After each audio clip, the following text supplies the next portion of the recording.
Okay. Hey everybody, how you doing? This is Lee Gerstmann with Charles Traynor on the Today Both of Us show. How you doing, Charles? That's sweet. I'm doing pretty good. We're going to do a band that I'm fairly fond of there, Lee, today. Yeah. On the episode, Chicago. Yeah. And there was a little cross wires, but folks at home, Lee is so badass, it doesn't matter. We can just do whatever. Yeah. He'll say some albums he couldn't, but I bet he could, really. But today, there was a cross wire. We're going to do the one that's called V. Is it called V? It's called 5. Oh, 5. Correct. Oh, Roman numerals. Yeah. They were very, very, very clever, these Chicago lads. I guess. This is the Jimmy Garcia deep production era, right? Yeah. Yeah. This is the one with the wood block cover. Wooden gate doorway stuff.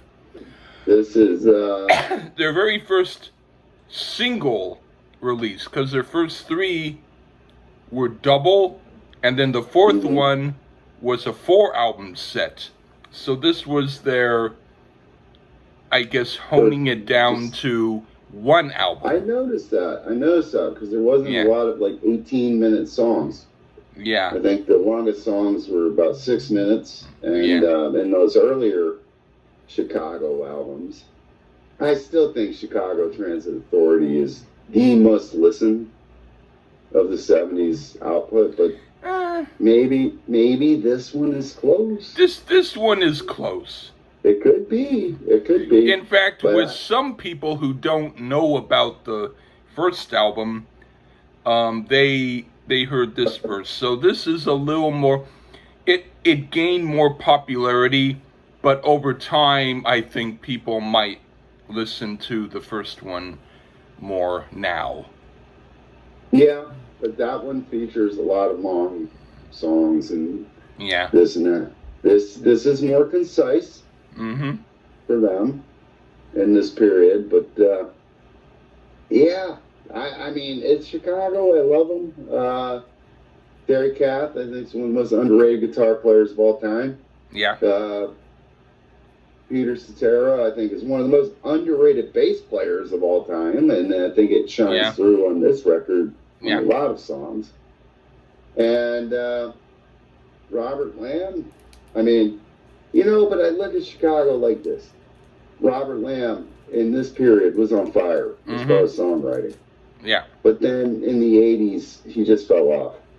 Yeah. It was like he lost it or something. Well, I don't know. Like, he had issues, let's say, and so he spent a lot of time not in the band, but in other places where he had to stay. Right. And But and even Danny Serafin as a drummer, I mean, he's on fire. Yeah. In this era, throughout this album. The 3 guys that stayed the same, though, were the 3 horn guys. Yeah. Who were really the real true leaders of this band, as far as I'm concerned. Yeah, if they don't like you, you're gone. Yeah. That's it. You're out. And that's Jimmy Pankow, Lee Loughnane, and Walt Pearzader. Yeah. And, but I get it when people don't like them. I do get it. But I do think they're stupid at the same time. Okay. Yeah. So let's go ahead and get into the Chicago 5. Okay. I know some of the song titles, and so I'll start with mentioning the first, but you can talk about the first if you want. Okay. A Hit by Varice. What do you think of that? Well, we start off with a bit of that freeform guitar sound from Terry Kath. That was one of his all-time classics, freeform guitar. Into some excellent keyboard from Bobby Lamb. And Peter Cetera is not anything to sneeze at on the bass here. Matter of fact, I'd say if you think Cetera didn't have chops, listen to this one, because he's getting some here. It's a total band piece. Walt Parazator's sax solo is fantastic. And basically, the horn sections shine in the solo. Lots of interplay from the three instruments. I'm going to go out on a limb, though. I'm going to think and say that part with the horns, but he'll let us know, is probably Lee's favorite part of the song. I'd like to have some guitar in that section as a solo instrumental as well, but Kath was a team player. We do get a smidge of some guitar gymnastics towards the end. The whole band is great here. Great production, great opener. All right. To answer your question, well, have you heard of Edgar Varese, the composer? No. That's who they were is a dedication talking about. And it's not as out there as his stuff, which, really, if you remind me, we will do a review of an album of his work. But the part that sounds the most like Varese is the horn section. But I also would have liked to have heard more guitar, because Terry Kath could have played like that, and he did sometimes. But I think it's a good song. I think it's a song that will fool you into thinking the rest of the album will be as adventurous, which could be. In most cases it isn't, but in a couple of cases it doesn't matter, because the other songs that are good in other ways.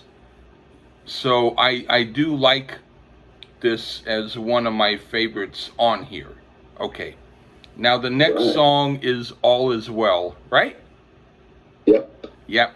I like that too. I think of it as being like, since A Hit by Varese is so good, that All Is Well is like the younger brother who, because he may be dressed up a little bit better than the older brother who's better in every other way, the younger brother still has credit.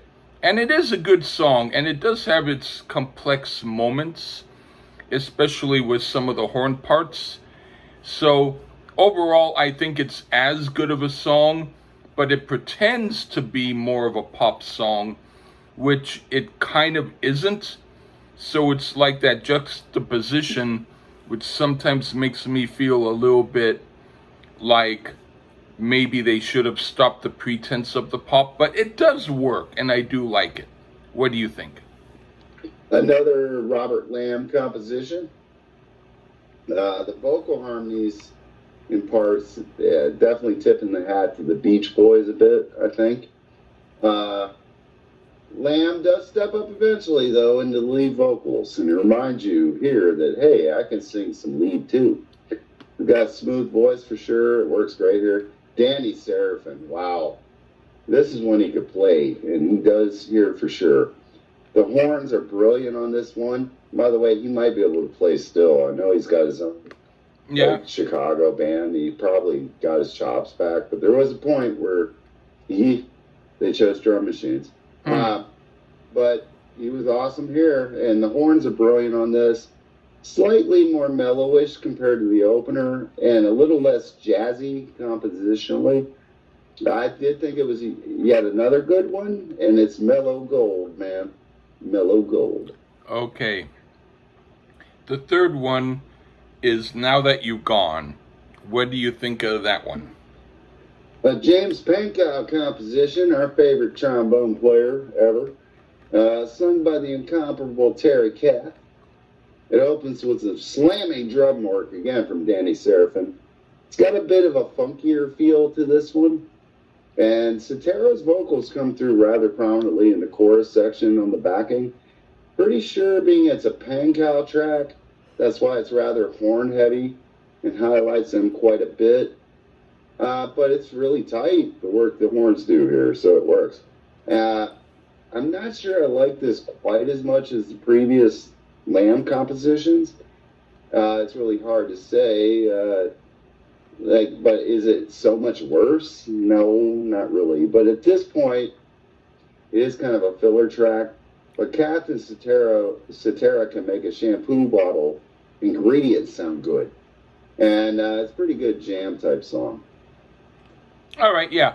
I think it's almost as good. I think that the middle part, because James Pankow has the ability to write middle parts that make the song shine. So it's like right when you think you're eating a donut that only has bread, all of a sudden in the middle there's like eclair filling, and you're like, wow, okay. But it's only in the middle. But when you get to it, it's really good. And I do think that it's about as good as the first two songs, but I think that maybe possibly in the group they might have had discussions like, okay, I'll write the best songs on this album, and the next album you can write the best songs. Can you take a couple of the slightly less good songs here? Okay, I'll do that, but just let me get a few others on this, kind of like that, like they were strategically discussing who would write some of the better songs. Because without mentioning right now the album we were going to do, there was a particular songwriter who stepped up and was the very best songwriter for that album, unlike almost any other album in Chicago's career. But we didn't do that album. We did this album with typical Robert Lamb stuff, but I like Robert Lamb, and so it's good. So yeah, this is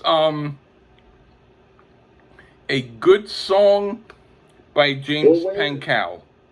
Well, where did you think Lamb's contributions started to taper off? I didn't necessarily think that they did until I think the 80s. I would say Chicago 16. Yeah. And what's that fucking David Foster? You nailed it right there. Yeah. See, folks, Lee Gersman. But it's not necessarily that album worked though for me. For me, I know, I love it. It's yeah, but by me is but no, but you are correct. But the thing is, it's only because he stopped writing songs at that, or he only had one co-write on one tune. The rest of the album was mostly 17 was the same way. Pankow and Cetera. And 17 was the same way. Yeah. And the song he had sucked. So yeah. I don't know. At least the song that he did on 16 was mediocre. It didn't suck. But but yeah, by the time he did 17, it was Hoover vacuum time for him. Yeah, Suck it all up. All right. And we'll get a few songs down the road. We'll get the one he always breaks out, but not right yet. What's the next track, Lee? All right. The next would be, is it? It's in two parts, right? So we do part one. My notes. Dialogue. Yeah, I combine my both. Oh, okay. Okay. Then we can do that. All right. Dialogue part 1 and 2. I would do that myself. They only put it, I guess, that way because they get more royalties if it's part 1 and part 2. But I thought part 1 was tedious and not great. It was like a conversation with two people who didn't really have anything to say, but they try to say something. And the music was kind of mediocre. Like, at least this is something that I can watch out in New York because my television broke and I can't see that Stairway infomercial again. But side 2 I mean, part two is slightly better. It's still not great. In fact, it's monotonous, and it just keeps going on. But its monotony, at least, has a better chord change than if it was a crop chord change. So they at least try to salvage it by, we can make it better, we can do the da da, we can smell the soft, we can. I would rather hear that, but so it's a weaker track, but it disguises itself as being a stronger track. Unfortunately, what? Oh Lord. What do you think? My favorite part though is to hear "We Can Make It Better." I'm a big fan of Lee Gerson's vocal work when he goes. Big fan. All right. So dialogues part 1 and 2. Oh yeah. Honestly though, I have to say, I do find this song to be a tad bit corny, and it sounds reminiscent of Jackson 5 musically. What can I say? I've always loved this song. While it's slightly dated with the anti-Vietnam resistance stuff, it can be applied to today as well. So in a sense, it's only dated in its song structure and performance in the instruments, not necessarily lyrically. Cetera and Kath, in essence, are playing a part of two different students, an idealistically optimistic one and a cynical one. I thought it was a really cool idea myself. Another one that Cetera is getting off on the bass. And part 2 is a great continuation, and I really thought it gets smoking. Robert Lamb, as a writer in this period, was so prolific. Cetera screaming his head off throughout, and finally we get Kath in all his glory, just a wailing away on the guitar. And unfortunately, it's mixed a bit low. So fuck you, Jimmy Guercio, for that. But overall, this is one I never tire of, unlikely.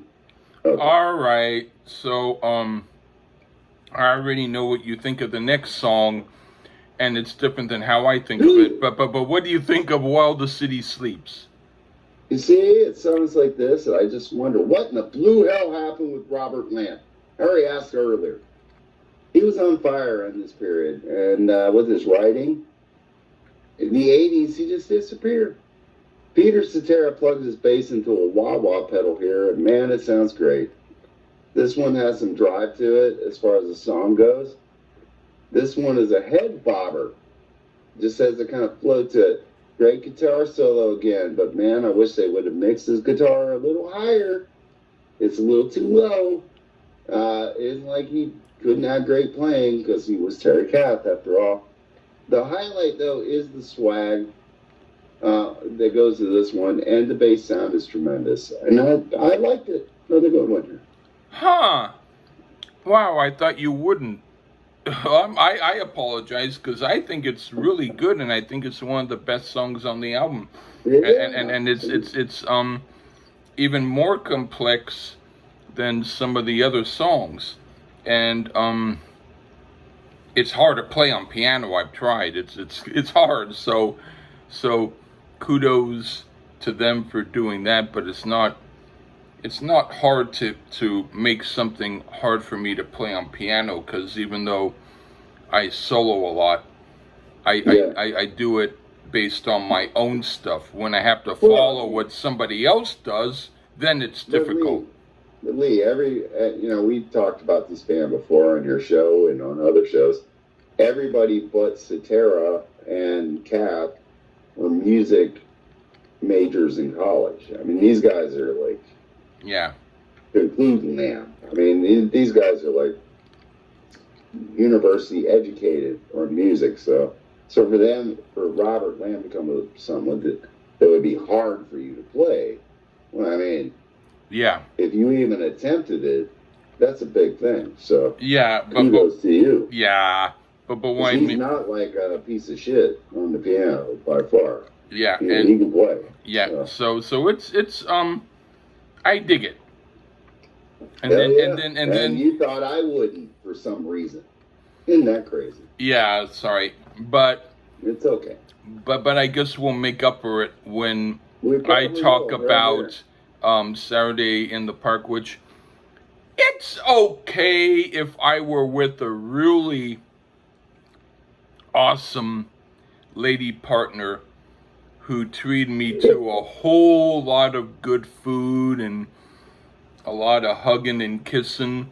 And then she only wanted to spend 5 minutes watching the group in the park playing Saturday in the Park. I'd smile and I look forward to when the song stopped and I could continue with her.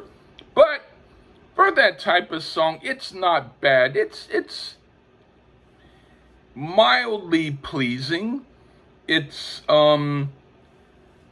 borderline decent with a slight edge towards irritating, but on an album like this, I can understand they needed to do something like it, because always in an album with more challenging material, the one normal tune will be the big hit. So I knew that that was the case. And so if you're a big fan of it, you're just like the other people who went to the park to see them play it. But it's not a horrible song. I don't skip it. I just don't automatically go to it. What do you think? Yeah. I mean, I don't know what to think, Lee. Maybe I'm gonna stop doing shows with you. But then again, I really hate this. Yeah, you can slap your hands all you want. I really hate to say this, Lee. When we hit our first snag, I don't know why, but I just never vibed with this song. I could understand. Yeah, it's one of those you'd hear I on the apologize. radio, and has probably a huge nostalgic feel to it. It's wonderfully written, and there's not anything wrong with it. I've just never liked it. I feel the opening piano is so dorky sounding, and I rarely listen to it. And it also doesn't help that it's plastered all over every Chicago compilation. It was a single, and a decent charting one for them. Matter of fact, one of their highest. But just a song I really don't like, that I guess I probably should. No, I don't have to. See? Well, that's why they don't ask me to put the charts together. Oh my God, Lee, you're blown away. I apologize. In fact, I'm even surprised that I probably like it 2% more than you, which shames me. I'll skip it. I'll skip it. Yeah. It's dorky. I know. Yeah. That's the Chicago sound I don't like. Yeah. And then you can tell me what the next one is, because State of the Union. Yeah, State of the Union. Okay. What do you think of that? Our first Peter Cetera sung song as a lead singer, but yet another Lamb composition. Cetera had no songs in this album. And by the way, we're back on track here.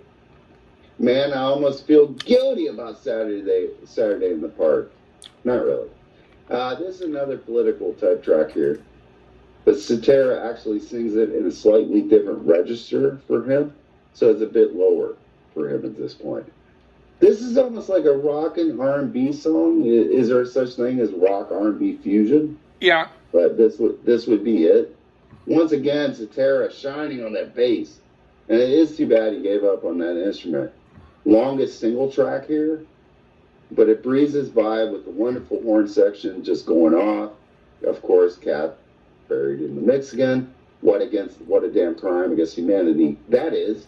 But Cetera makes this one for me. Another one that is a bit fillerish, but it's not without all charm, and it's definitely better than Saturday in the Park. Yeah, I like it too. I consider it to be about as good as All Is Well. A good, but not very best song, but there's enough groove to it that if I was searching frantically for any other song by Chicago and I couldn't find it, and I found only this or Hard to Say I'm Sorry, I'd pick this any day of the week. And yeah, it's pretty good song. This one is slightly easier to play on piano. The State of the Union, or what you know. That's the closest I'll be singing on this episode. But anyway, yeah, it's to me, it's like he liked to do political type of songs. So I figured that with this one, it's more like, well, I'm expected to do another one, so I will. But I don't really think much about that when I hear them. I just think about the song and if I like it. And this one is close to being one of the better ones. It's almost the best. It's better than Saturday in the Park. Oh yeah. Yeah. And then the next song, it isn't a song of goodbye because there's one more on the album, but it's called Goodbye. But I like that because a lot of times when they have a song called Goodbye, it's like, oh, that's typical. But if it's just called Goodbye, then that just means it's the song. But anyway, I like this a lot. This might be my favorite song on the album, compared with A Hit by Baris, because it kind of goes on for a while and it's sort of a jam, if I remember it correctly. Like, goodbye, goodbye. You know, I wish I could sing like that, but every time I do, I start thinking I'm like Marlene Dietrich and I laugh.